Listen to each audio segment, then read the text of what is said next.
So irrigation గురించి మాట్లాడారు.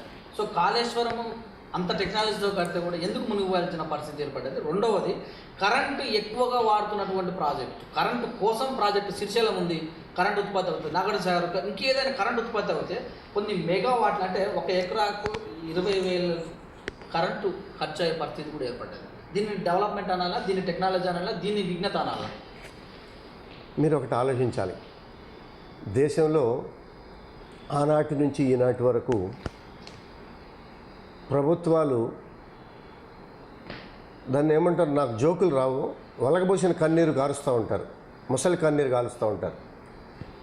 దేశానికి రాజే రైతు, రైతే రాజు, దేశానికి వెన్నెముకే రైతు అని కథలు చెప్పారు తప్పించి రైతుల కోసం ఆలోచించినటువంటి ప్రభుత్వాలు సిన్సియర్గా ఆనాడు ఒక్కసారి దేవిలాల్ గారు ఒక సబ్సిడీ ఇచ్చారు ఉప ప్రధానిగా ఉన్నప్పుడు.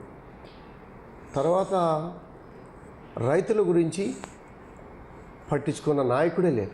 జై జవాన్ జై కిసాన్ నినాదం కూడా వచ్చింది కదా సార్. చాలా నినాదాల వరకే పరిమితం అవుతూ ఉన్నాయి. ఇటువంటి పరిస్థితుల్లో ముఖ్యమంత్రి గారు సముద్రములకు పోయే నీటిని వడిగట్టి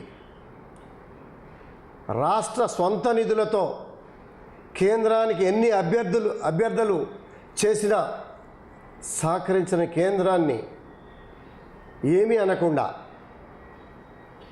ఒక కాళేశ్వరం ప్రాజెక్టు కట్టి 1000 ఎకరాలకు సాగునీరు, ఇంటింటికి తాగునీరు ఏ రాష్ట్రం అని ఉందా?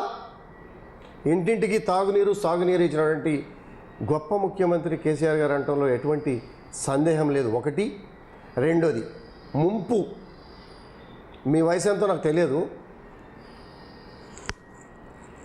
మీరు పుట్టినాక 30 సెంటీమీటర్ల వర్షపాతం ఎప్పుడైనా పడిందా? 25 సెంటీమీటర్లు ఒకే రోజు వర్షపాతం పడిన సందర్భం ఎక్కడన్నా ఉందా? వాతావరణ పరిస్థితులను బట్టి కొన్ని సంఘటనలు జరుగుతూ ఉంటాయి. మీరు గతంలో చూసి ఉంటారు బహుశా. ఇవాళ ఏదో ముంపు గురించి, మోటార్ల మునిగిన గురించి ముసలి కన్నీళ్ళు గారుస్తూ ఉన్నారు. మరి ఆ రోజున శ్రీశైలం ముంపు జరగలేదా? ప్రాజెక్టు నుంచి నీరు రాలేదా? జనరేషన్ ప్రాజెక్టు మునిగిపోలేదా? ఆ రోజు మోటార్లు రిపేర్ చేసుకోలేదా అనే ఆలోచన ఎంతమందికి వచ్చింది, ఎంతమందికి రాలేదు? గత తీపి గుర్తులు, చేదు అనుభవాలని గుర్తుంచుకోకుండా ఏదో వర్షం వచ్చింది, మునిగింది, 50 రోజులు, గత ఈ 15-20 సంవత్సరాల్లో 40-50 రోజులు వర్షాలు కురిసినటువంటి పరిస్థితులు ఉన్నాయా? ఎప్పుడైనా మనం చూసామా? ఇవాళ వర్షాలు వస్తే ఏ రకంగా వస్తున్నాయి? బిందెతో నీళ్లు వేసినట్టు ఒకేసారి పడిపోవటం. అటువంటి పరిస్థితుల్లో కొన్ని చేదు అనుభవాలు ఎదురవుతాయి. అధిగమించాలి.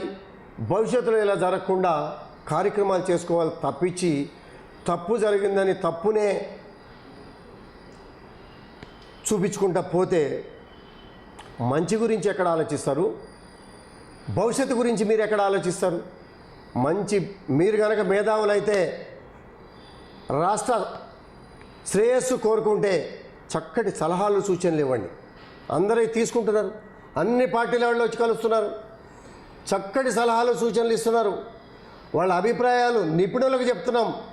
ఏది మెరుగైన ఆలోచన తీసుకుంటా ఉన్నాం, ఆలోచనకు తగ్గట్టు అడుగులు వేస్తున్నాం అన్న విషయాన్ని కూడా మీరు గమనించాలని చెప్పి కూడా నేను కోరుతా ఉన్నాను.